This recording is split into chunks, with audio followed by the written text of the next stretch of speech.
高杉晋作が明治維新に与えた影響。イントロダクション。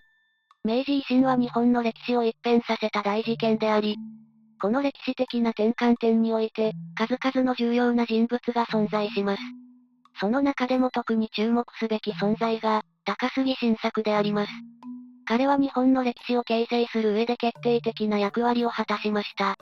今回は、四国メタンとずんだ門の対話形式により、高杉晋作が明治維新に与えた深遠な影響について、詳しく掘り下げていきます。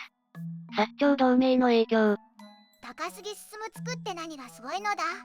高杉晋作は薩長同盟の立役者で、この同盟が明治維新を実現する大きな力になったの。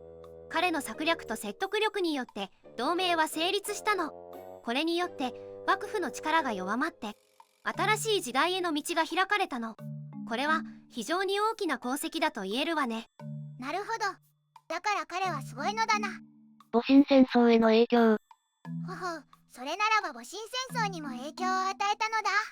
その通りね。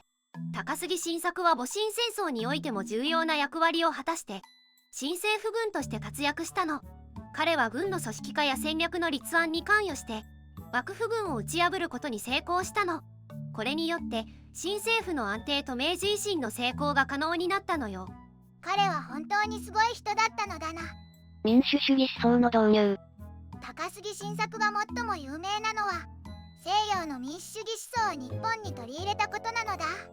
ああ、よく知ってるわね。高杉晋作は確かに西洋の民主主義思想を日本に導入したことで、明治維新後の日本の政治体制に大きな影響を与えたわ。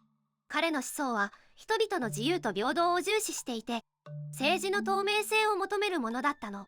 これによって日本の政治体制は大きく変わって、現代の政治基盤が形成されたのよ。だから今の日本があるのだな。まとめ。高杉晋作は、明治維新における多大な影響力を持つ人物であり、薩長同盟の立役者、戊辰戦争での活躍、そして民主主義思想の導入など、その功績は多岐にわたります。彼の行動と思想は、日本の歴史を大きく変え、新しい時代を切り開きました。そのため、明治維新を理解する上で、彼の業績を知ることは極めて重要と言えるでしょう。今回の対話を通じて、高杉晋作の偉大さを改めて感じてみてください。今日の動画はここまで。最後まで見てくれてありがとうございました。このチャンネルでは、日本の侍に関する情報を5分以内の短くまとめた動画を毎日投稿中。日本の歴史に興味があるなら、チャンネル登録や他の動画も見てみてね。